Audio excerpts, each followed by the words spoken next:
Olá, pessoal, tudo bem? Boa noite, sejam super bem-vindos e bem-vindas à nossa última sessão, né, da Semana da Computação em Nuvem, que a gente está aqui super dedicado, fazendo desde segunda-feira. A gente já abordou diversos temas sobre o mundo da computação em nuvem, virtualização, provedores de cloud pública, privada, enfim.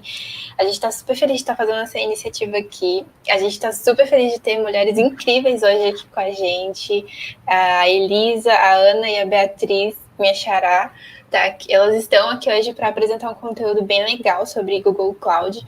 Então, para quem quer conhecer mais sobre Google Cloud, vai chegando aí, vai se ajeitando enquanto a gente vai dando os avisos iniciais, que já já elas vão se apresentar e também apresentar um conteúdo muito legal para vocês, tá? Bom, eu me chamo Beatriz, né? Como está escrito aqui, quer dizer, aqui. E eu trabalho com infraestrutura, eu sou voluntária, né, nas duas comunidades que estão por trás desse evento, tanto na Makers Code quanto na CISA de Minas. E para quem não conhece as comunidades, eu vou fazer uma breve introdução sobre elas, tá? Começando pela Makers Code. A Makers Code é uma comunidade que foi fundada pela Cynthia Zanoni e a gente tem aqui diversos assuntos, né, que a gente consegue abordar dentro dessa comunidade, voltados, claro, que para o engajamento de mulheres na área de tecnologia. Então, aqui a gente sempre está fazendo eventos relacionados a desenvolvimento, a data science, a infra também. Enfim, o nosso objetivo é sempre atingir mais mulheres através do nosso trabalho. Além disso, a gente tem, além das nossas iniciativas, nossas meetups, oficinas, bootcamps, a gente tem um blog no DevTool com diversos conteúdos que são produzidos, inclusive, pelas mulheres da comunidade. Então, se vocês quiserem conhecer mais, aprender mais sobre GitHub, sobre diversas linguagens, sobre assuntos de infra, tá tudo aqui no blog aqui embaixo, tá? Nesse blog que tá aqui na tela, então é só acessar e conhecer mais sobre o nosso conteúdo. E agora falando da Cidade de Minas, a Cidade de Minas é uma comunidade voltada para mulheres na área de infraestrutura, né? Então a gente sabe que na área de tech a diferença de mulheres já é bem grande no geral. Quando a gente parte para a área de infraestrutura, essa diferença ainda é bem maior. É sempre bem complicado ser a única mulher do time, né? Mas a gente está aqui justamente para ajudar com que outras mulheres se identifiquem com a área e entrem, e não só entrem, mas engajem, permaneçam e não desistam, tá? Então a gente está sempre fazendo também oficinas, eventos bem voltados aí para conteúdos técnicos, e também temos bastante conteúdo no nosso Medium, que está aqui embaixo na tela, onde a gente fala, né, sobre infraestrutura. A gente tem um guia de infraestrutura lá, que foi desenvolvido para vocês com muito carinho e que dá ali o caminho das pedras para quem quer começar a infra, sobre o que estudar, como estudar, que certificações você pode buscar. Enfim, é um blog também todo feito por mulheres da comunidade, todo o conteúdo que está lá é livre, e a gente espera que vocês gostem, tá? E se sentirem vontade, vocês podem contribuir com os dois blogs, é só entrar em contato com a gente que a gente dá aí o suporte para vocês, tá? E além dos nossos blogs, a gente também tem redes sociais. Então, para quem não conhece ainda o nosso trabalho nas redes sociais, acho que as nossas redes principais são o Instagram, e são essas que estão aqui na tela, tá? Então, vocês podem estar seguindo a gente, tanto a Makers Code quanto a CISA de Minas, e acompanhando todos os nossos eventos e iniciativas que a gente está sempre fazendo por lá, tá? Bom, então é isso. Eu vou passar a palavra agora para as meninas que estão aqui, maravilhosas. E de verdade, eu agradeço muito a presença de vocês. Eu acho que o conteúdo de vocês é super importante. Acho que Google Cloud está super em alta aí no mercado. E o pessoal quer bastante, quer aprender bastante sobre isso. Então, de verdade, muito obrigada por estarem aqui, por inspirarem outras mulheres a também seguirem na carreira técnica, na área de tecnologia. Gente, o palco é de vocês. Obrigada. Oi, Bia. Oi, todo mundo que está assistindo a gente que está super feliz de estar participando aqui. É uma honra para a gente poder estar aqui. Em especial para mim, esse tópico, né, de ajudar a ter mais mulheres em tecnologia. Para mim é super importante, é algo que... assim, eu estou há mais de 20 anos trabalhando em tecnologia e já sofri muito o fato de não ter mais mulheres. Então, assim, eu quero que essa realidade se transforme, né, e para melhor aí para o nosso futuro. Eu vim hoje falar sobre Google Cloud. A gente tem um portfólio bastante grande, então a opção que a gente trouxe foi falar rapidamente sobre alguns dos principais componentes que a gente tem. E para me ajudar aqui nessa missão de falar de Google Cloud, eu trouxe aqui duas super experts que trabalham comigo, a Bia e a Ana, se vocês quiserem se apresentar. Claro, prazer aí, obrigada, tá, Bia, pelo evento, obrigada, Elisa. Então, eu sou a outra Bia, tá, Beatriz, trabalho aqui com a Elisa e com a Ana no time, né, de Google Cloud no Brasil. Eu estou aqui focada na nossa plataforma de dados e analytics, né, eu venho trabalhando com dados aí há alguns anos, já há quase 10 anos, e eu posso falar que a plataforma do Google tem muita coisa bacana, a gente vai falar um pouquinho, né, dela aqui para vocês também. Boa noite, pessoal. Meu nome é Ana, também trabalho aqui com a Bia e com a Elisa. Assim como a outra Bia, eu também venho de infraestrutura e sei bem como é a jornada de infraestrutura para as meninas, né? E ser a única aí no time por muito tempo. Dentro de Google Cloud eu falo de infraestrutura modernization, né, de modernização de aplicação também, de network, e aí a minha ideia é trazer alguns dos nossos produtos aqui também, que ajuda nessa jornada de modernização e transformação da infraestrutura para o Google Cloud. Bacana, obrigada vocês por estarem aqui comigo hoje. Acho que só um ponto de atenção, né? Como a gente tem um conteúdo que a gente está um pouco preocupado com relação ao tempo que a gente tem, que está um pouco extenso, e a gente sabe que fala muito, então eu peço para vocês que, se vocês quiserem tirar dúvidas, fazer perguntas, que usem o chat, e aí a gente vai se revezando aqui, tentando responder as perguntas ao vivo durante o chat, pode ser assim? Porque aí a gente pode dar sequência na nossa apresentação e aí tentar passar por todo o conteúdo que a gente reservou aqui para hoje, tá? Então, acho que com relação ao Google Cloud, a agenda de hoje, eu trouxe um pouquinho da nossa história, né? Porque eu acho que Google Cloud é mais recente, digamos assim, do que os nossos concorrentes do mercado, então acho que é bacana a gente falar um pouquinho sobre a nossa história.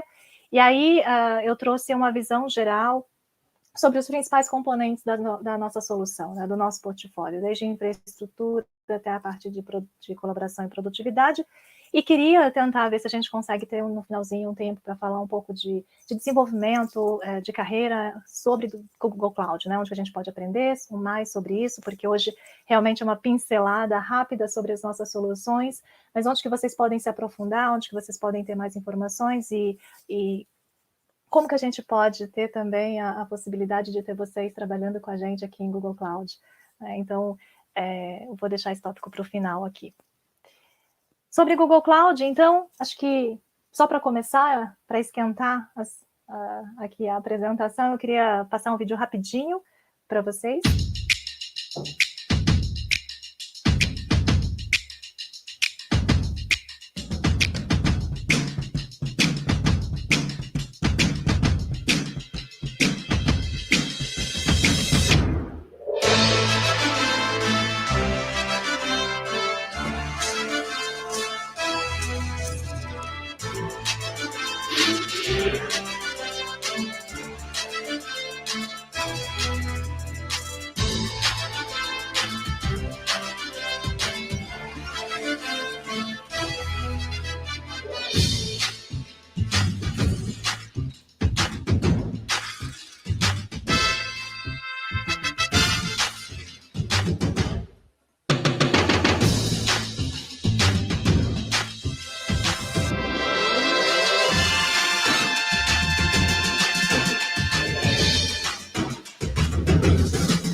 voltando aqui.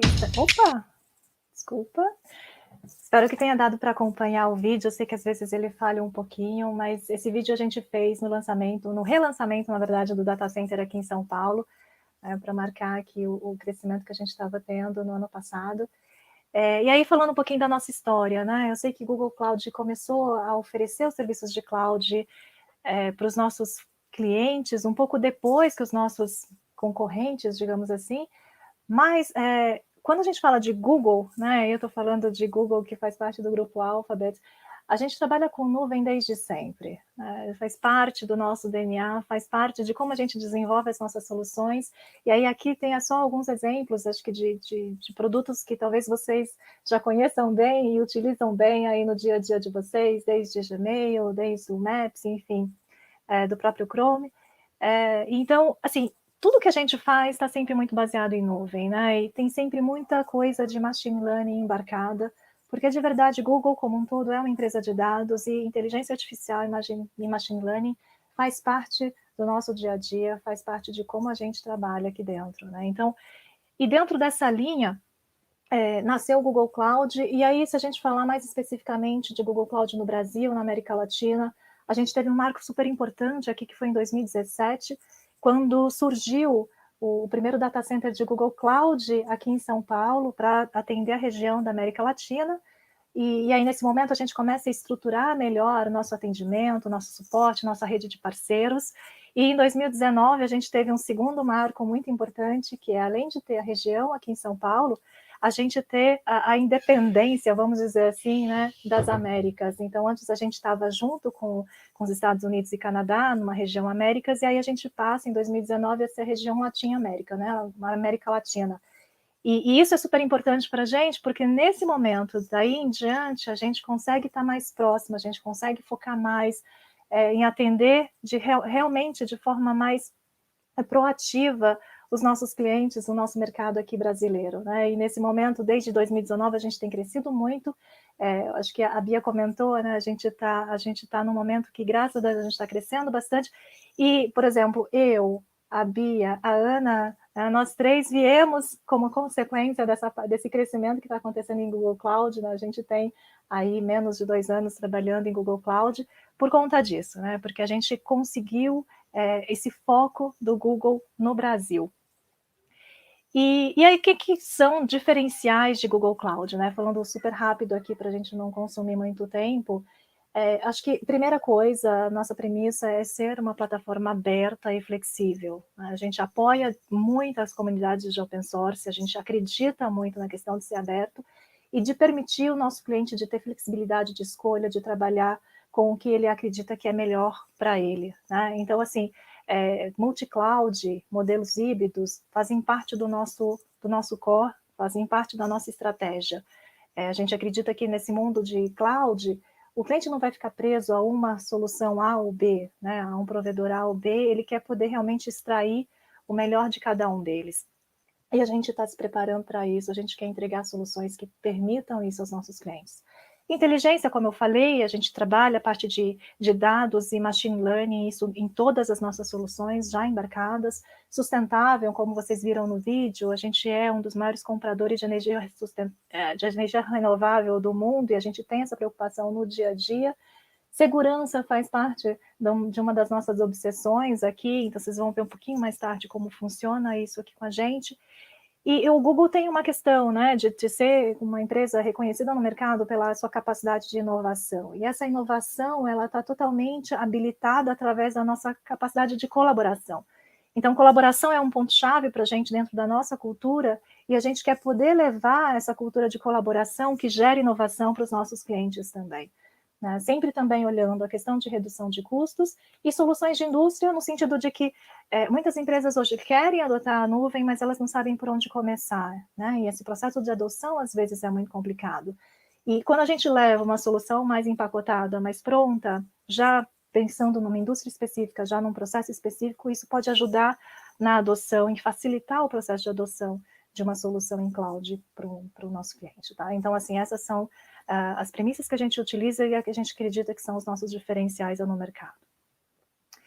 Falando em mercado, né, foi feita uma pesquisa aí pelo Wall Street Journal, perguntando aí para os maiores tomadores de decisão em TI, né, para as empresas, sobre as prioridades para 2021. E aí, nitidamente, surgiram 3 temas aqui como prioridade, que é segurança, colaboração e computação em nuvem. E aí, nesse sentido, acho que a questão da pandemia que a gente está vivendo, esse momento tão diferente que a gente tem passado desde o meio de março, final de março do ano passado até agora, o que a gente tem visto é que essa pandemia tem feito que o processo de transformação digital, que nas empresas era algo às vezes distante ou planejado para daqui a alguns anos, isso, na verdade, está se transformando hoje. Né? As empresas como um todo tiveram que mudar a sua estratégia e se adaptar, assim, literalmente da noite para o dia, e pensar realmente de uma forma cada vez mais digital. Né? E a nuvem hoje, ela proporciona essa velocidade de transformação, ela habilita essa questão de transformação. E no nosso caso, antes mesmo da pandemia, a nossa missão como Google Cloud era já pensar em como a gente pode acelerar a transformação digital dos nossos clientes, como é que a gente pode apoiar os nossos clientes a fazer esse processo de transformação de uma forma mais rápida e, claro, sempre empoderado pelos dados, que é o nosso DNA. Né? Então, está super alinhado e a gente tem tido o privilégio de ajudar muitos clientes ultimamente, né, desde que começou a pandemia, nessa transformação, na prática. E como que a gente faz isso? A gente faz isso usando as nossas soluções, e por isso que eu trouxe aqui um pouquinho, uma visão geral sobre a nossa plataforma, que vai desde infraestrutura até a questão de colaboração. E aí, falando muito rapidamente sobre cada um dos temas, no final aqui da nossa apresentação, eu vou deixar alguns links onde vocês podem ter mais informações, documentações a respeito, mas só para que a gente possa dar uma pincelada, eu queria começar pela parte da questão de rede, que é um dos nossos diferenciais, né? O Google hoje tem a maior a parte de cabeamento privado, é a maior empresa de cabeamento privado hoje, e que a gente tem isso graças à capacidade que o Google teve que desenvolver para prover os seus serviços para os nossos usuários, e aí Google Cloud, né, se aproveita dessa infraestrutura, e a gente está organizado, começando aqui da direita, né, por zonas de disponibilidade, depois a gente vai, uma zona, né, um conjunto de 3 zonas se transforma numa região, uma região junta com outra, pode ter, por exemplo, uma multirregião na Europa, pode ter várias regiões, nos Estados Unidos eu posso ter várias regiões, assim como aqui na América Latina a gente vai passar a ter 2 regiões, uma aqui no Brasil e uma no Chile. E em breve ainda não está disponível, mas já está no nosso roadmap. Isso a gente pode ver aqui dentro do nosso mapa, né? Então, são 24 regiões que estão disponíveis, 4 aí que já estão preparadas para esse ano, além das 73 zonas de disponibilidade, toda a parte de networking que a gente tem, de cabeamento submarino, que realmente é um diferencial, porque melhora demais a questão da conectividade, da velocidade, do tempo de resposta que a gente tem, mesmo quando trabalhando em um mundo, né, multi-regiões. E dentro dessa ideia de várias regiões, a gente também tem um outro diferencial bem interessante, que para dentro de cloud, né, de Google Cloud, por mais que você esteja trabalhando com os Estados Unidos, com a Europa, com o Brasil, a gente consegue enxergar tudo isso como uma rede só, né, dentro do que a gente chama de uma única Global VPC. Tá? Então, assim, você consegue realmente trabalhar em escala global, sem ter que se preocupar em ficar configurando as redes independentes. Agora, passando um pouquinho rápido sobre a parte de compute, o objetivo do Google é, de fato, ter flexibilidade e entregar para os nossos clientes o recurso que faz mais sentido para ele naquele momento em que ele está, né, desde um compute engine, que é uma máquina virtual em IaaS, até serviços 100% gerenciados ou 100% serverless, né? Então, a gente passa por essa gama de recursos que a gente entrega para os nossos clientes, de acordo com a opção que é a melhor, que é mais adequada para ele. Quando a gente fala de famílias de virtual machine, a gente está falando desde os mais básicos, né, para rodar componentes do dia a dia, como um servidor web, um servidor de banco de dados, enfim, até soluções que demandam uma grande quantidade de memória, como, por exemplo, um SAP HANA, que é 100% processado em memória, ou então em soluções de HPC, né? Então, a gente tem um range aí de opções para o cliente escolher. E quando nenhuma dessas opções atende à demanda que o cliente tem, a gente ainda tem a possibilidade de fazer as máquinas de tamanho customizados. Então, você pode, na console, de forma muito simples, escolher, né, de 1 a 96 vCPUs, qual é o tamanho de vCPU que é mais adequado para você, e a quantidade de memória que faz mais sentido para o workload que você quer utilizar. Então, assim, essa flexibilidade chega nesse nível granular de você determinar a quantidade de CPU e memória, bem como, suponha que eu errei no dimensionamento e não tinha ideia exata de como seria a utilização desses recursos ao longo do tempo, o Google traz para você insights para melhorar essa eficiência, para reduzir seu custo, de qual é o tamanho correto que você deveria estar utilizando para ter o melhor balanço de custo. Lembrando que a gente tem essa preocupação constante de reduzir o custo, de ser eficiente para os nossos clientes, né? Também nessa linha de flexibilidade e redução de custo, a gente tem a linha de Preemptibles VMs, né, que são VMs que elas têm um custo até 80% menor do que uma VM tradicional, com a diferença de que ela não é permanente, né? Então, você tem vários workloads possíveis, onde a gente sabe que a gente pode subir e descer as máquinas sem impactar o processamento final, mas que a gente precisa de um grande volume de processamento. Então, nesses casos, faz muito sentido a gente trabalhar com o conceito de Preemptible VM e os custos ficam realmente muito reduzidos quando a gente trabalha com esse tipo de equipamento. Outro item que apoia na questão de redução de custos para os nossos clientes e entregar o melhor valor para os nossos clientes é a questão dos descontos por uso prolongado, né, o que a gente chama de SUD, Sustained Use Discounts. Então, quanto mais você usa determinado recurso dentro da nossa nuvem, maior o nível de desconto você recebe. E esse desconto é calculado automaticamente, você não precisa negociar com ninguém, você não precisa pedir isso para ninguém, isso o próprio sistema já calcula de acordo com o uso e já vem na sua fatura, né? Então, são alguns dos componentes que a gente acredita que fazem diferença no dia a dia, quando a gente fala que você tem que pagar realmente pelo que você está usando e ser eficiente na questão de custo.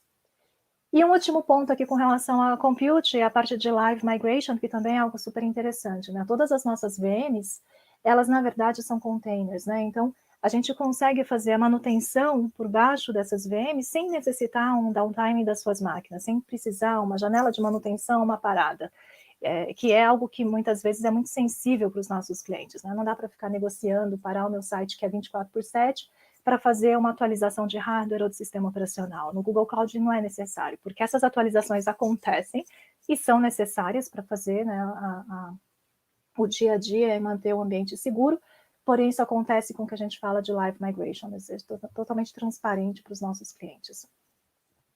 Tá? E aí eu queria aproveitar aqui, então, pedir para a Ana para falar um pouquinho para a gente de GKE, do Google Kubernetes Engine. Por favor, Ana. Obrigada, Elisa. Então, a gente vai falar um pouquinho de Kubernetes, mas antes de entrar em Kubernetes, eu queria contar um pouquinho a história da Erin. E aí, assim como a Bia, como eu, né, trabalhei bastante tempo na parte de infraestrutura, vocês vão se reconhecer nessa história, né? Aqui, a gente está dizendo que ela está tendo um dia ruim, porque a aplicação dela falhou em produção, né? Então, quantas vezes a gente lá na sexta-feira, né, às 18 horas... chega aquela aplicação para fazer um deploy e ela falha. E aí a gente entra em crise com o time de desenvolvimento, né? Porque, normalmente, quando você está fazendo um desenvolvimento de uma aplicação, com certeza você tem uma série de dependências, né? Aquela velha história na minha máquina funciona. Então, quando você desenvolve uma aplicação, você precisa pensar não só no desenvolvimento da sua aplicação, mas quando for rodar em produção, a compatibilidade, né? Do meu ambiente, no meu ambiente de desenvolvimento, no meu ambiente de qualidade, quais são as bibliotecas que eu utilizei, qual é a linguagem, enfim. E aí o John é o parceiro lá da Erin na parte de operacional, né? E os dois, ambos conhecem containers. E aí qual é a diferença, né? O container acaba sendo uma evolução aqui, né? Desde o bare metal, que são as máquinas, as latas mesmo, né? Como a gente chama, que eu tenho que me preocupar com o setup inteiro, né? Desde o hardware até o deploy do código da minha aplicação. E a gente tem uma evolução, né, do bare metal para virtual machine, em que eu deixo de me preocupar com o setup do hardware e começo a me preocupar do SO para cima, né? E aí o container trazendo uma camada de consistência para o nível da aplicação. Então, ali, recapitulando na Virtual Machine, né, eu tenho todo um setup do sistema operacional, desde a imagem até a linguagem e as bibliotecas, né, para o deploy da aplicação em cima. Quando a gente fala de container, eu estou falando justamente de empacotar isso tudo. Então, pensando na Erin, né, exatamente a minha aplicação ali, que eu desenvolvi no meu laptop ou na minha máquina de desenvolvimento, é exatamente o container que eu vou levar até produção. Então, eu minimizo o atrito de compatibilidade desses ambientes, né? Então, se funcionou, se eu passei pelo meu pipeline, chequei se está tudo certinho com o meu código, se está funcional, o meu deploy em produção com certeza vai ser com sucesso. Além disso, né, você tem alguns outros benefícios quando a gente fala de container, né?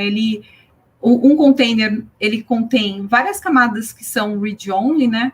E você incrementa a última camada com a sua aplicação. Então, desta forma, quando você está compondo essas camadas, a gente fala de reutilização desse container. Então, eu consigo compartilhar ele com a minha equipe, minimizando o trabalho, né, operacional nesse sentido. Você tem um isolamento melhor da sua aplicação, porque você consegue começar a quebrá-la em parte menor e garantir que o processamento dela aconteça, né, numa parte isolada desse hardware de processamento, de memória.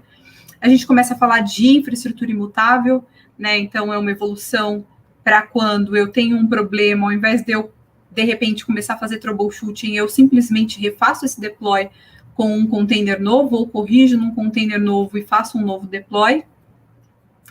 Eu começo a ganhar escala de velocidade no deployment, porque como eu comecei a quebrar e isolar as aplicações em partes menores e minimizar o meu atrito entre os ambientes, eu consigo paralelizar os meus desenvolvimentos, testar muito rápido, voltar muito rápido se eu tenho um problema. Então, a quantidade de tempo que eu gastava desde o desenvolvimento até a produção ali reduz significativamente. Como o principal ponto, né, que a gente discutiu é a portabilidade, então eu consigo levar esse container para diversos ambientes, porque ele está encapsulado ali, todas as dependências que ele necessita. É fácil de compartilhar e eu também consigo ter uma série de ferramentas para inspecionar e validar, né, esse código, tanto o código quanto as outras camadas de infraestrutura que vão abaixo, para garantir a segurança desse container. E aí, né, você começa a ter um sistema de versionamento, correção, né, garantindo ali um ciclo de desenvolvimento muito mais rápido. Então, todas essas coisas estão integradas, são benefícios do que o container traz para um ambiente de desenvolvimento e para a operação. E aí a Erin, né, tá super feliz agora, porque o container dela ajuda a melhorar a portabilidade e dependência. Então, se funcionar na minha máquina, eu tenho certeza que vai funcionar, né? Foi validado pelo time de qualidade, passou ali pelas inspeções de segurança, eu tenho certeza que vai funcionar em produção. Mas, em compensação, o John ainda não está tão feliz, porque a Erin resolveu o problema dela, né, compactando tudo, agora tudo é software, enfim, mas o John ainda continua tendo que se preocupar com a infraestrutura, com o setup, com a comunicação daquela aplicação. E aí, no meio do caminho, a gente começa a falar de orquestradores de containers, né? Então, como que eu faço a gestão da observabilidade, de comunicação, de integração daquelas aplicações que eu estou desenvolvendo em container, surge o Kubernetes. E o Kubernetes é uma solução que o Google desenvolveu internamente. Então, como a Elisa disse, todas as nossas VMs são containers no final do dia. E a gente tem uma versão do Kubernetes interna que se chama Borg, onde essas VMs rodam, né? E a gente lançou, deu para a comunidade, o Google doou para a comunidade, né? Para Cloud Native.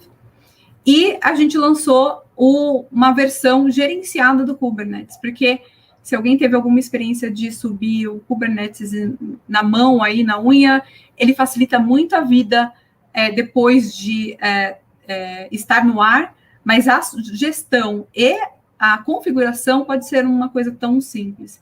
Então, o Google acaba tomando conta do Kubernetes e o time de desenvolvimento e de operação acaba tendo o seu tempo focado no que realmente importa, né? Então, falando um pouquinho do que é o Kubernetes, né? Ele é formado basicamente por duas entidades aqui, que é a entidade master e os nodes. Então, os nodes é onde as minhas aplicações vão rodar, o master é onde eu tenho todas as configurações desses nodes abaixo, que faz a garantia da distribuição, onde eu tenho as configurações e o meu banco de dados internos ali para fazer a gestão desse grande cluster, né, de orquestração de Kubernetes, de container. E aí, no caso do Kubernetes gerenciado, né, da nossa versão gerenciada, o master, ele fica com o Google. Então, a boa parte da preocupação da gestão do cluster é feita pelo time de infraestrutura do Google automaticamente. E o nosso cliente precisa se preocupar somente com o desenvolvimento das aplicações e as customizações que ele precisa para o Node. Então, como que eu vou escalar a questão do meu pod, como que eu vou escalar a quantidade de nodes que tem no meu cluster, enfim, tudo isso como serviço. E aí, o Google passa a ser o SRE, que, se vocês não estiverem familiarizados com esse termo, né, que é o Site Reliable Engineer, é uma série de boas práticas e frameworks que o Google desenvolveu para gerir o seu próprio data center. E aí a gente fala que é quando os desenvolvedores olham para o data center, porque a gente passa a olhar para métricas que realmente importam, métricas que impactam o cliente final. Então, ao invés de eu ficar olhando só o consumo de CPU, eu olho o tempo de resposta, eu olho a latência para o meu cliente final, o quanto tempo...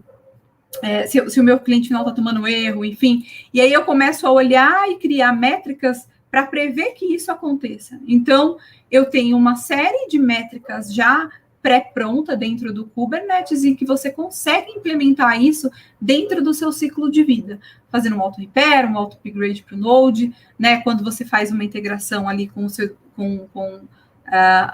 a gestão de rede, com o seu pipeline de CI/CD, garantindo a observabilidade do seu ambiente, né? Então, eu tenho realmente essa visão do que está acontecendo no meu ambiente de uma forma inteligente, que eu sei que está impactando a vida do meu cliente. E aí, a gente faz a curadoria das versões do Kubernetes e de SO para os nodes, né? E você tem um setup de um cluster que levaria aí horas até para um expert em Kubernetes em minutos. E aí, pensando que no Kubernetes, né, a gente acaba resolvendo o problema da portabilidade da aplicação entre os ambientes. Então, eu desenvolvo, né, num ambiente, no meu ambiente de desenvolvimento, valido, integro em produção. Mas o cenário que a gente encontra, às vezes, ele extrapola a minha necessidade de levar a minha aplicação só para ambientes diferentes. Principalmente quando a gente começa a pensar, né, em ambientes híbridos, em ambientes de multi-cloud, porque a gente está cada vez criando ambientes que são realmente mais complexos de gerir. Então, o container, ele resolve esse problema da portabilidade entre ambientes. Mas quando a gente pensa em levar a nossa aplicação para um outro provedor, para eu tirar do meu on-premises e levar para a nuvem, por exemplo, numa jornada de modernização, eu começo a ter um problema que é esse ecossistema no entorno. Então, eu não tenho mais a autenticação e a autorização dos meus usuários, eu tenho que pensar nisso, eu tenho que pensar na comunicação, eu tenho que pensar na monitoração, eu tenho que pensar numa série de coisas que eu preciso setar antes de levar minha aplicação para um outro ambiente.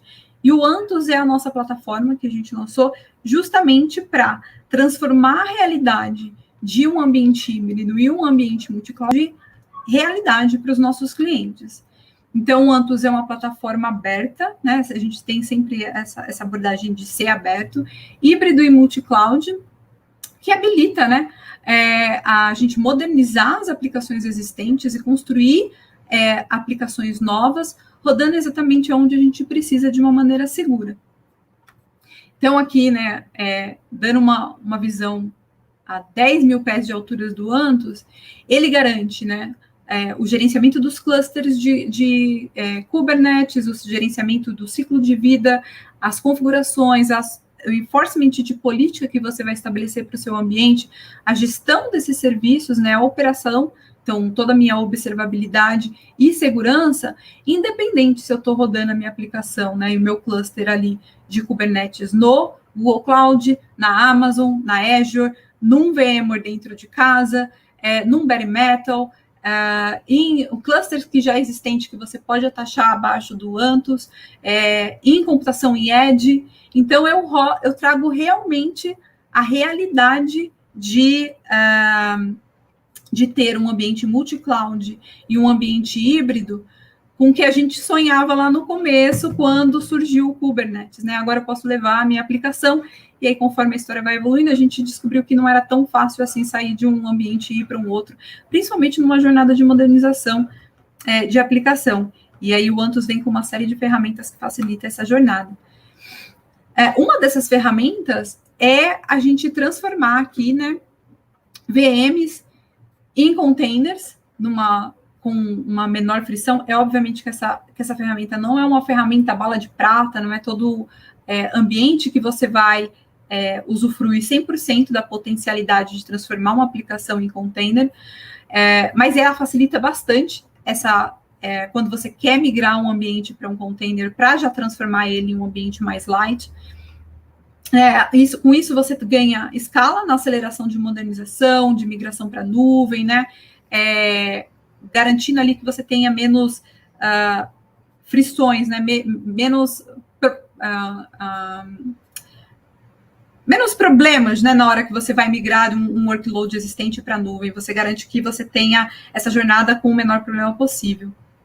E facilita bastante a jornada de modernização, quando a gente quer transformar as aplicações numa aplicação stateless, por exemplo.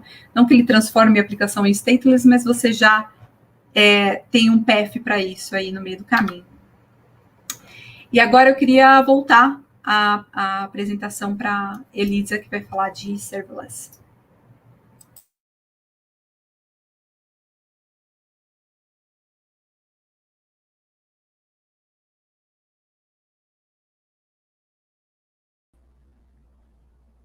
Elisa, está no mudo.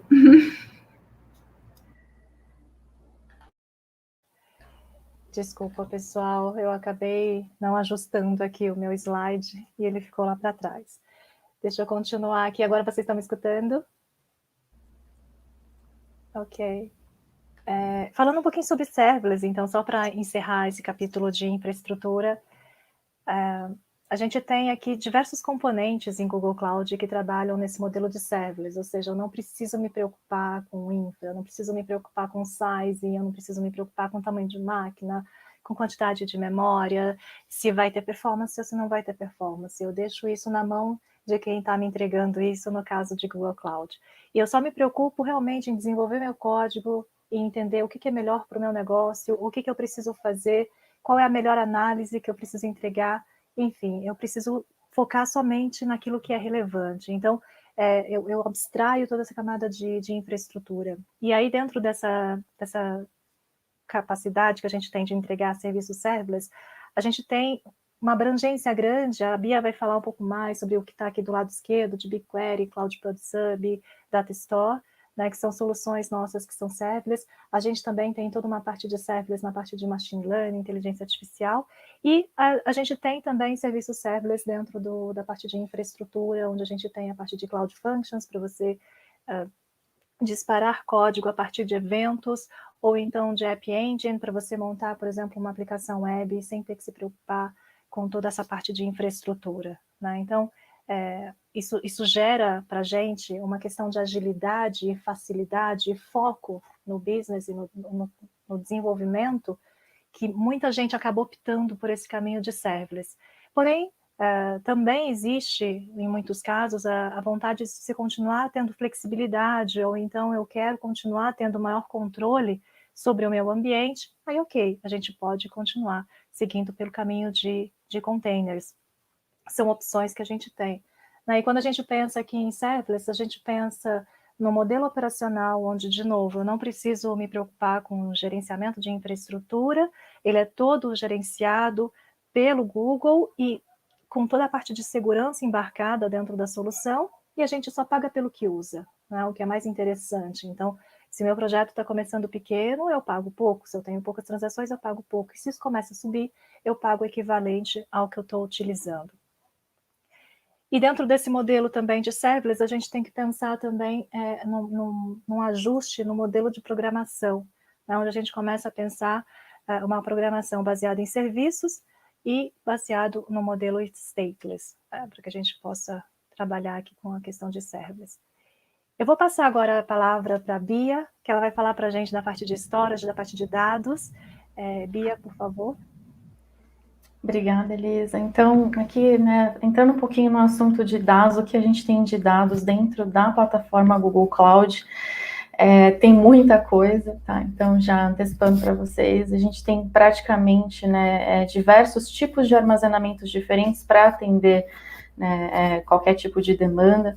Então, desde um cenário aí, por exemplo, onde eu tenho uma necessidade de uma base, né, em memória, como um Redis, né, alguma coisa do tipo, com uma performance aí de microsegundo, tá? O Google tem o Memory Store, tá? Tem também, aí entrando um pouquinho no cenário relacional, as nossas bases de dados relacionais, aí tradicional Cloud SQL, tá? Então, o nosso, né, banco de dados relacional gerenciado, que tem aí 3 distribuições, MySQL, Postgres, SQL Server, né, para atender demandas, né, de aplicações com bancos transacionais, e um diferencial super bacana que a gente tem na plataforma do Google Cloud, super diferente isso, mas a gente tem uma base que é transacional, né, modelo relacional, e que ela escala horizontalmente, que é o Cloud Spanner, né. Então, o Spanner, ele aí permite a gente criar, né, instâncias ativo-ativo em múltiplas regiões, pensando quando eu tenho uma necessidade,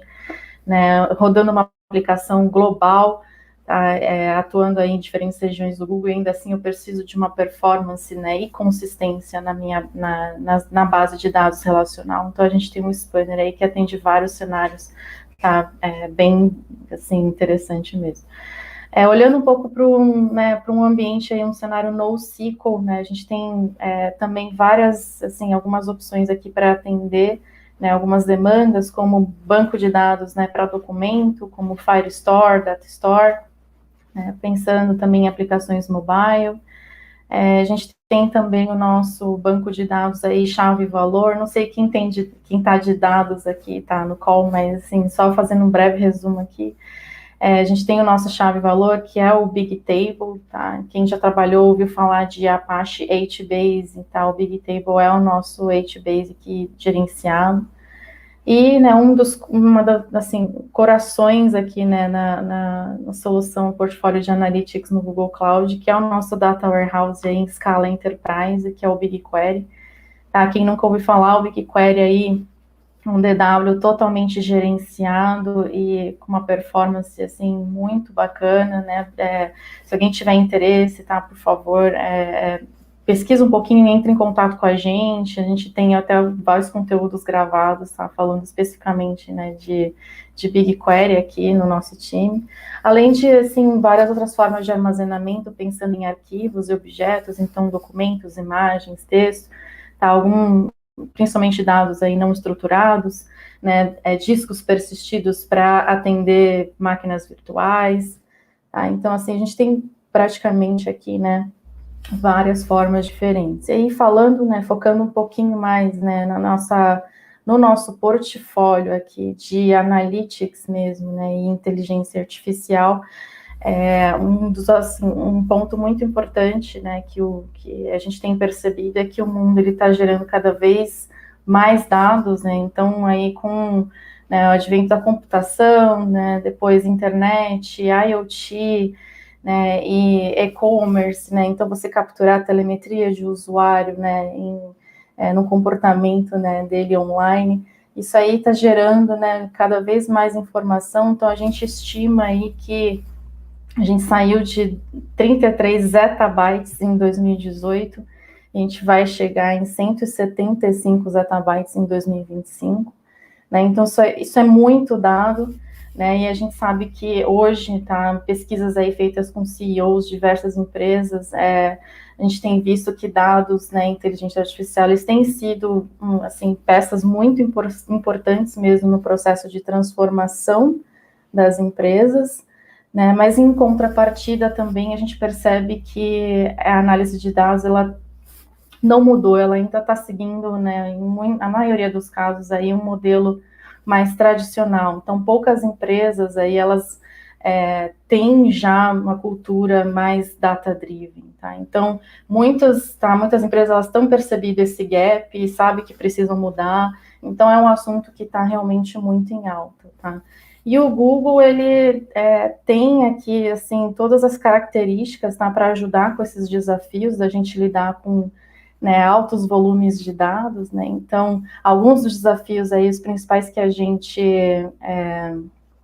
identifica aqui, né, com experiência, tá, através dos nossos clientes e parceiros, é justamente, né, encontrar as pessoas certas, né, então os talentos, né, para isso. No final a gente vai falar um pouquinho, tá, de certificação e habilitação aqui para Google Cloud, até para, né, quem sabe motivar vocês aí também, ajudar a gente a aumentar cada vez mais a comunidade. Outro ponto muito importante, né, ainda mais quando a gente está falando, né, de Big Data, é ter uma infraestrutura escalável que vai ser capaz de lidar com tudo isso, né, todo esse volume, e ao mesmo tempo, né, eu ter uma otimização de custo, né, para a gente, né, ter um controle, né, aí bacana em cima disso. Né? Então, como que o Google resolve, tá, esses desafios, assim, principalmente em 5 pilares que a gente tem aqui no Google Cloud, pensando na nossa plataforma de dados. O primeiro deles, até a Elisa, né, já deixou a deixa para mim, que é justamente a plataforma de dados aqui, ela ser totalmente serverless, tá? Então, a gente tem as capacidades de máquina virtual, né, falando de infraestrutura e tudo mais, mas quando a gente entra aqui em Dados Analytics, a ideia é levar para vocês aí, né, o poder computacional, mas sem a necessidade de administração e manutenção. Então, eu, por exemplo, eu comecei a trabalhar no mundo on-premises, né, então já tive que gerenciar aí algumas bases de dados, onde eu, sinceramente, perdia muito tempo do meu dia a dia, eu estimo aí que mais da metade, assim, do meu, né, das minhas horas de trabalho, fazendo backup, restore, fazendo desfragmentação de índice, atualização de estatística, né? Então, são, assim, atividades que a gente poderia, né, estar utilizando o nosso tempo de uma forma muito mais nobre, né, que, ou seja, focando realmente na análise do dado, tirando insight, tirando o valor dos dados que estão no seu ambiente, né, e se aproximando aí, né, do negócio mesmo, né. Não só isso também, então, o Google, ele possui aí as ferramentas, tá, e plataformas para lidar com o dado em todo o ciclo de vida do dado, então, desde, né, do momento de realmente ingestão, onde aquele dado foi gerado, né, todo o processamento, análise, né, até o final no consumo, tá, o Google tem várias ferramentas aí para estar atuando, né, em todas essas etapas, incorporando sempre machine learning, não só de forma embarcada, tá, nos produtos, mas também oferecendo os produtos de machine learning para os clientes, né, desde, assim, do nível mais iniciante até para os usuários mais avançados também,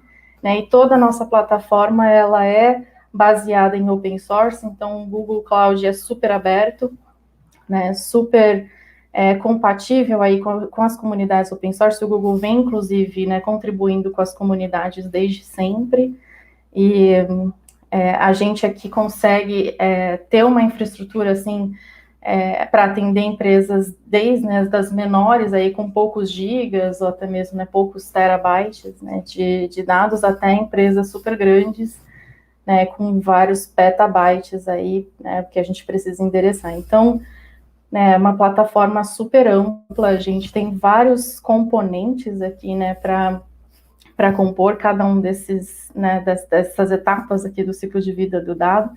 Então, desde o momento aqui de ingestão, né, a gente tem as ferramentas adequadas para atender, assim, dependendo do seu cenário, onde eu vou ter um pipeline de dados aí que vai ser em tempo real, então a gente precisa de uma ferramenta como um PubSub, por exemplo, tá, que é o nosso sistema de mensageria, né, até cenários assim um pouco mais batch, então preciso fazer uma cópia aí de dado histórico, né, seja do meu ambiente on-premises ou até mesmo de uma outra nuvem para cá, a gente consegue também estabelecer aí uma cópia, uma conexão para fazer essas transferências, mas assim,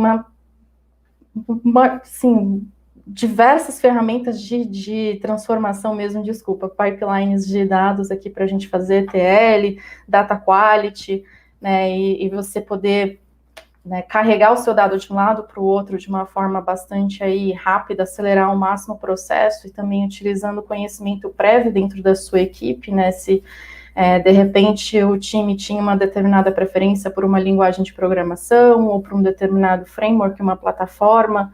O Google tem várias formas aqui de fazer a transformação mesmo desses dados, né? Então, a gente tem desde um cluster Hadoop, Spark gerenciado, a gente tem também várias outras formas, até inclusive uma ferramenta bem visual, onde a ideia é a gente arrastar a caixinha para conectar as coisas, né, e acelerar o processo aí, né, de ingestão também. Né, e no final aqui, o coração, né, das soluções de analytics, então, envolvendo, né, principalmente quando a gente está falando de uma arquitetura, né, de data warehouse, data lake, então a gente tem o BigQuery, né, como nosso engine e o nosso motor, né, de análises aí super parrudo. E também, né, numa arquitetura de data lake, a gente tem aí uma gama de diferentes arquivos com formatos, né, desde Parquet, né, Avro, enfim, vários formatos diferentes que, às vezes, a gente nem sabe ainda o que quer fazer com esses dados, mas eu quero carregar para ter isso em algum repositório, para quando eu precisar, eu, de fato, né, tá ali fácil, né, de fácil acesso para a gente executar as consultas em cima. E, né, quando a gente já compôs aqui o nosso Data Warehouse, todo o nosso repositório de dados, tem uma série de formas aí da gente consumir essa informação, então não só enriquecer o dado com os serviços aí de Machine Learning, como também treinar um modelo aqui no final, né, para atender alguma determinada área de negócio, como também diversas ferramentas de visualização, como o Data Studio, que é a nossa ferramenta free aí de criação de relatórios e dashboards, né, como também uma ferramenta um pouco mais robusta aí, que é o Looker, que o Google adquiriu recentemente. Ele permite a gente fazer aí uns relatórios, alguns dashboards, né, bem mais avançados também, então é super bacana, tá?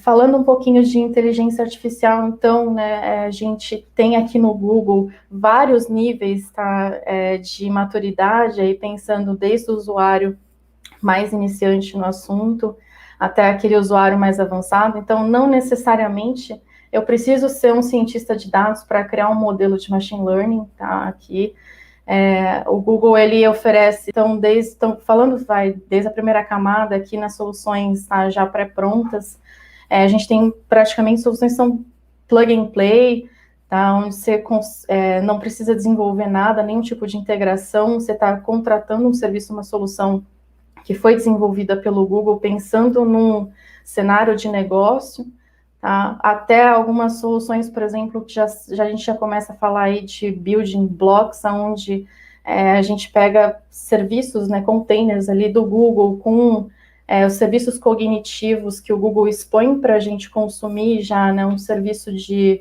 machine learning pronto, como um computer vision, tá, onde eu vou chamar, né, uma API, passando uma imagem, eu vou fazer detecção de objetos naquela imagem, até mesmo, né, a gente começar a descer um pouquinho mais o nível de maturidade, eu pegar esse serviço, tá, cognitivo do Google e treinar ele com os meus dados. Então, por exemplo, eu usar o serviço de computer vision, treinar com os meus dados da minha empresa, dos meus produtos, e eu passar a detectar a minha marca, né, naquela imagem, o meu produto, o meu logo, né, então isso aqui é bem bacana. Com o AutoML a gente já consegue, né, começar a trabalhar de uma forma um pouco mais customizada.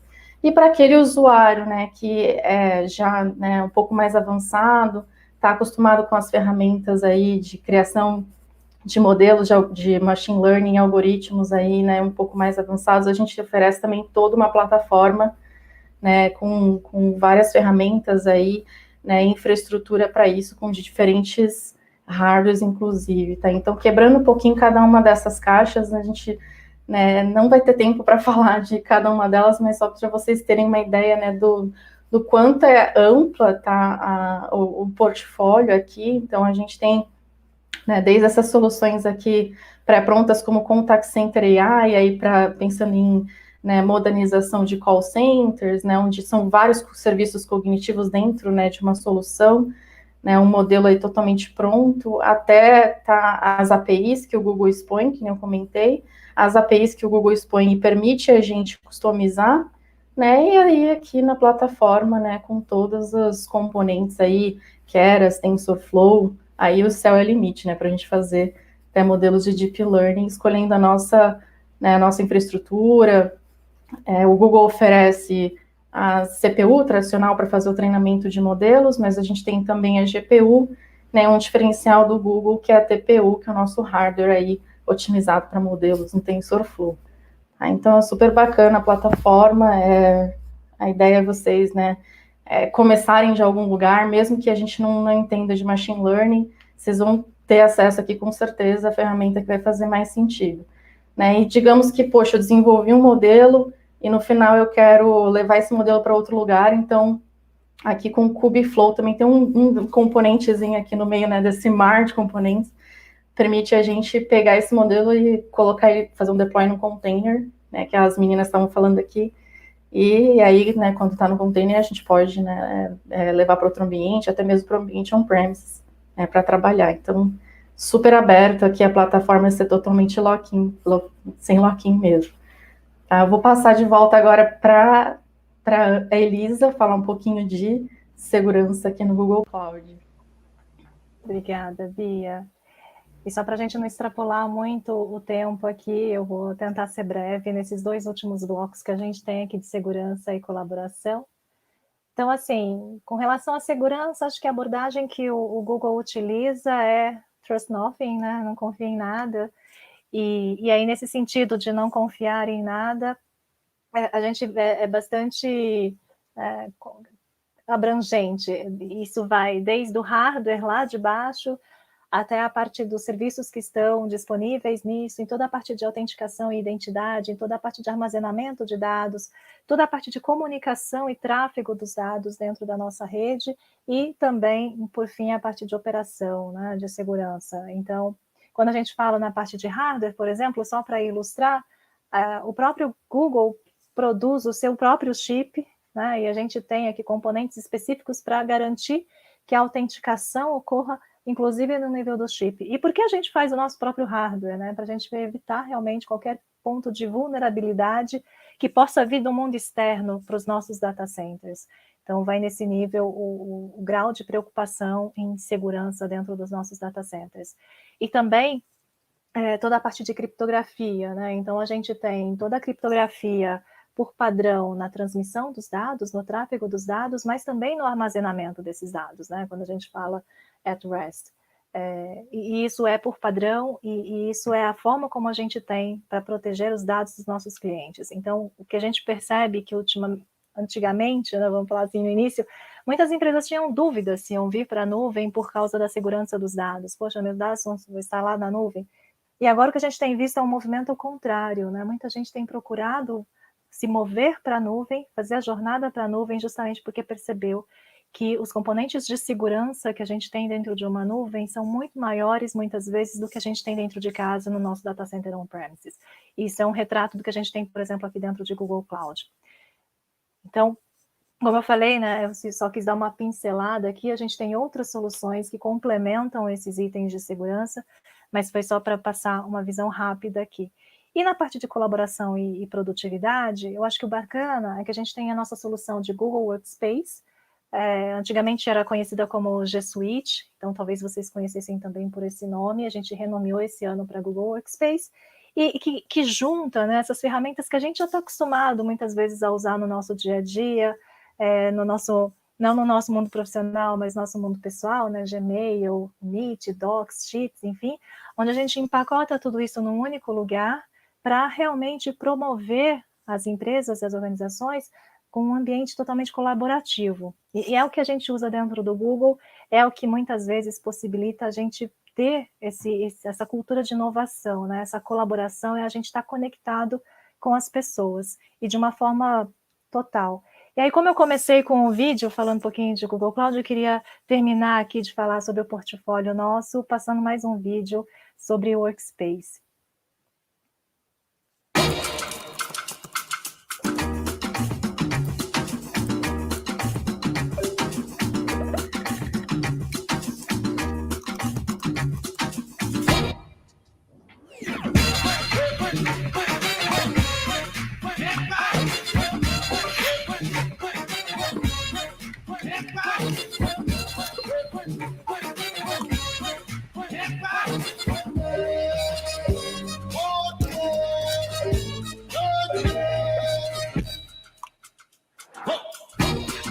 Okay, let's get started.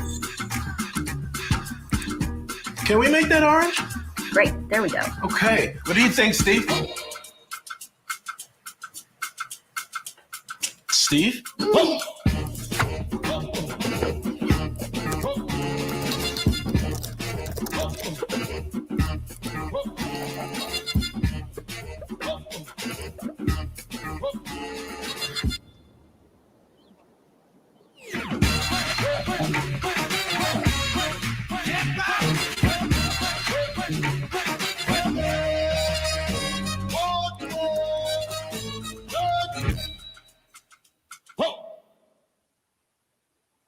Bom, isso daqui é a nossa solução de Workspace. Sempre me impressiona essa capacidade da gente produzir as coisas em conjunto, assim, esse é um dos grandes pontos que me deixa encantado aqui com essa solução. E aí agora, indo para frente aqui na nossa apresentação, não, desculpa, gente. Eu queria falar um pouquinho, agora que a gente já deu esse overview aqui a respeito das nossas principais soluções e pilares dentro de Google Cloud. Eu queria falar um pouquinho para vocês também sobre como a gente faz para ter um pouco mais de informação, para aprender mais sobre Google Cloud. Então, aqui tem toda uma parte de capacitação. Ai, o que aconteceu? Desculpa. Eu realmente estou bem atrapalhada hoje, né? Fala sério. A gente tem toda uma parte de capacitação que eu acredito que vale muito a pena, que realmente o Google Cloud tem crescido muito a participação no mercado, o interesse dos nossos clientes, a gente tem aumentado cada dia mais a quantidade de clientes que usam o Google Cloud, a quantidade de parceiros que estão interessados em trabalhar com a gente, e isso obviamente gera uma demanda por pessoas que conheçam da solução. Né? Então, o que a gente colocou aqui, alguns cursos que vocês podem fazer no Coursera. Existem vários cursos que ajudam na preparação e o bacana é que o Coursera tem 30 dias gratuitos, assim como o Quick Labs também, onde você pode fazer laboratórios hands-on e treinar como se faz para provisionar um cluster GKE, para trabalhar com BigQuery, enfim, você pode na prática estudar e aprender, além de vários vídeos, como a própria Bia comentou, né, que a gente tem já gravados, que a gente disponibiliza de forma gratuita para as pessoas poderem realmente ter um pouco mais de informação a respeito das nossas soluções. Acho que 1 hora que a gente tem aqui era muito pouco para a gente passar, a ideia foi só dar esse overview geral. E a gente tem várias certificações aí que ajudam também a valorizar, de fato, né, o nosso currículo, e a gente faz desde Professional Architect, Data Engineer, DevOps Engineer, então tem para todas as áreas, para esses pilares que a gente passou aqui, vocês têm certificações que podem ajudar a ter realmente mais espaço no mercado de trabalho quando a gente fala de Google Cloud, tá? Se vocês quiserem ver na prática, testar, treinar um pouquinho o uso, ver como é que é, vocês podem entrar aqui nesse site para pedir o free trial. Além do free trial, né, dos $300 de crédito que a gente tem mais de 20 produtos que são gratuitos, que são aquele que a gente chama de free tier, que você pode usar sem pagar, desde que não ultrapasse um determinado limite de utilização. E a gente tem, assim, hoje, queria deixar claro que a gente tem uma série de vagas, né, e junto com a gente, no nosso time. Então, assim, para quem tiver interesse de se aplicar, está aqui o link, careers.google.com/cloud, tem algumas das opções que a gente tem hoje de posições em abertas, mas a minha sugestão é, se vocês têm interesse de trabalhar com a gente, vejam sempre esse site, ele está sempre sendo atualizado, a gente está sempre abrindo novas posições, e, enfim, a gente vai ficar muito feliz da gente conseguir aumentar aí a participação, principalmente, acho que aqui o foco, né, do público feminino, a gente está buscando muito isso, aumentar cada vez mais a participação das mulheres no nosso time dentro de Google Cloud, tá? Então, acho que era isso que a gente queria passar, eu queria deixar um tempinho aqui que a gente ainda tem para perguntas, enfim, acho que vocês podem mandar as perguntas pelos comentários, é isso, Bia? Isso, tá aberto para perguntas, tá, pessoal? Se vocês quiserem, tiverem alguma dúvida ou alguma coisa para complementar sobre algo que as meninas falaram, podem mandando por aqui, tá? Que aí a gente já consegue ir respondendo à medida que vocês forem perguntando, mas, enfim, já deixo aqui registrado o meu agradecimento e meus parabéns pela palestra, foi incrível, vocês conseguiram falar sobre bastante coisa em um curto espaço de tempo, então deu para ter uma visão geral muito bacana, de verdade, muito obrigada. Obrigada, Bia. Desculpa de ter falado tão rápido, desculpa por me atrapalhar, assim, eu estava toda atrapalhada durante a apresentação, foi mal, gente. Ao vivo é assim mesmo, não se preocupa. Ficou ótimo. Bom, eu acho que o pessoal realmente entendeu, acho que foi bem esclarecedor, não temos dúvidas. O pessoal está começando a agradecer aqui pela palestra, porque realmente eu acho que foi bem efetivo, a gente chegou a ter aí bastante gente assistindo. Então, a Elvira está aqui falando, né? Tá agradecendo pela palestra, enfim, tem diversos comentários. A Vanessa falando que foi demais. Tem uma pergunta da Valesca. Perguntando se existe algum programa para quem quer iniciar a carreira, acho que na Google. A gente tem nosso programa de estágio, né, dentro de Google. Todo ano a gente abre, na verdade o programa de estágio ele acontece para o Google como um todo, não é específico de Google Cloud, mas no fim do dia a gente, né, pega os nossos estagiários e vão distribuindo entre as várias áreas que a gente tem dentro da empresa. Google Cloud é uma delas. Para esse ano, eu acho que eu posso falar aqui, eu não tenho certeza, mas a gente está para lançar mais um programa chamado Google College, que a ideia é poder fomentar e treinar, realmente fazer como se fosse um ano de treinamento de longo prazo em Google Cloud, preparando pessoas, aí nesse caso o foco são pessoas de raça negra, para a gente poder fomentar a participação dos negros no mercado em tecnologia, e ao final do curso a gente poder deixar eles preparados para trabalhar em startups que trabalham com a gente, ou então em parceiros nossos, né, que estão buscando pessoas. Enfim, então a gente tem tanto a porta de entrada, que está totalmente aberta dentro do nosso programa de estágio. A gente tem um estagiário com a gente hoje, a gente está super feliz com ele, ele deve ser contratado agora no meio do ano. E também a gente tem esse programa que está sendo lançado em breve, eu estou falando aqui de verdade, eu nem sei se eu poderia estar comentando, mas a gente vai lançar em breve, para fazer esse Google College. Acho que a gente tem também outros projetos sociais que têm sido feitos, né? O ano passado a gente teve uma iniciativa de desenvolvimento de pessoas no polo de Recife, né, onde a gente escolheu jovens talentos ali para poder também ter um processo de capacitação em Google Cloud e poder ser inserido no mercado de trabalho. São várias iniciativas, a gente gostaria de impactar mais gente, né? Eu sei que a gente tem um mar de oportunidades, mas a gente está tentando aos poucos aumentar esse escopo que a gente tem conseguido atuar. Bacana. Bom, eu acho que é isso.